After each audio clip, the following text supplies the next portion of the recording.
Now, to set the stage and really use polling as a predicate, let's welcome in John Zogby. John's the senior partner at John Zogby Strategies. He's also the director of the Keenan Center for Entrepreneurship and Ethics at his alma mater, Lemoyne College. John, as always, we appreciate your time, and thanks for joining us for tonight's special pre-debate coverage. Judy. There was something that occurred last night. Bill Clinton has had a penchant for, well, when he was president, he undercut some of his own arguments. I remember when he went in front of a crowd, a luncheon or a dinner gathering in Houston, saying, "You probably think you paid too much in taxes," almost buying into the Republican argument. And there were shades of that yesterday as he was on the campaign trail for his wife, but he ripped Obamacare, calling it a crazy mess. Now, how long do you think it's going to take Tim Kaine to jump on that in tonight's debate? Or pardon me, to have Mike Pence jump on 14 seconds. After I say, "Good evening, here I am, go." That'll be the first 14 seconds for him to clear his throat and get right into it and clarify. Look, this is the benchmark for the Obama administration.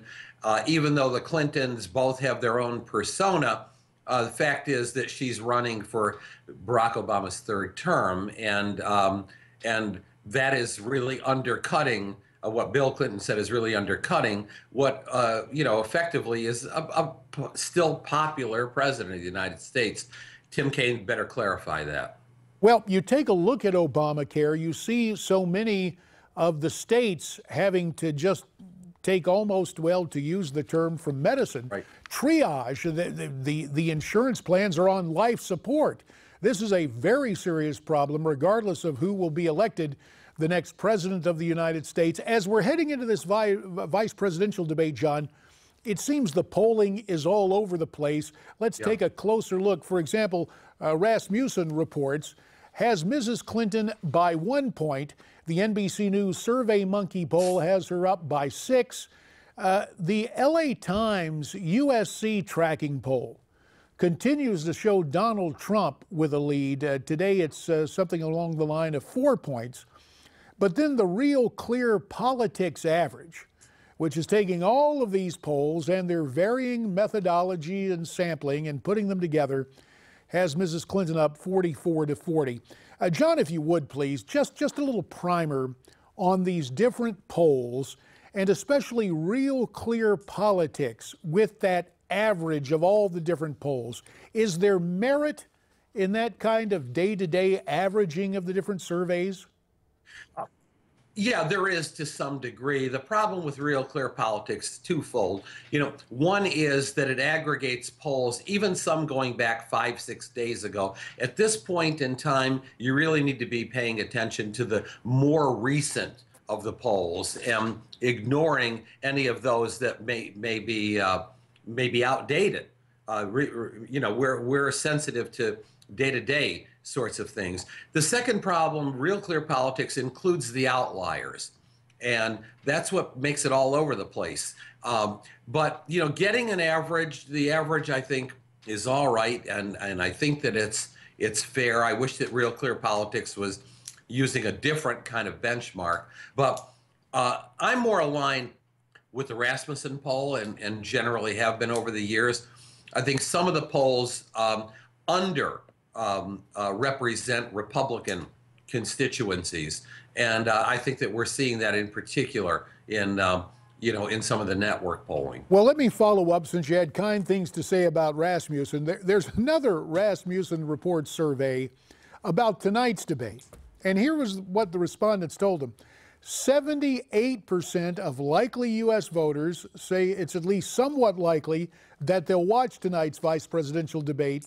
52% of those say that's very likely.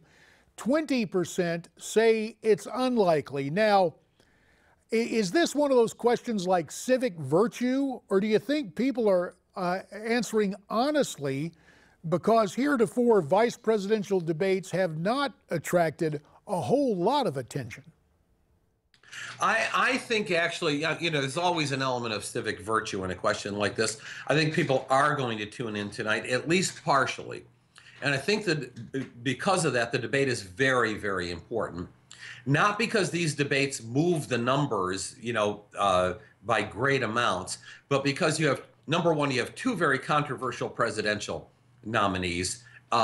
Here's a chance now to talk policy, talk differences, two seasoned pros who actually like and respect each other. So we're going to be treated to some substance. The other thing is that the vice presidential debate, in kind of an abstract way, does matter. Remember when Gore and Bush were tied and up and down, 2 or 3 points either way. And then there was Dick Cheney and Joe Lieberman, and Americans were treated to, again, two seasoned pros. And Dick Cheney, if you'll recall, helped George W. Bush enormously, brought in a seriousness, a gravitas, a sense that, well, hey, maybe this guy Bush is a kid, but at least Dick Cheney's been around the park, and we sort of trust him, and I think he helped him enormously. John Zogby, as always, we appreciate your insights and analysis and explanation of what goes on with these varying polls and surveys. Thanks very much for checking in tonight from Utica, New York.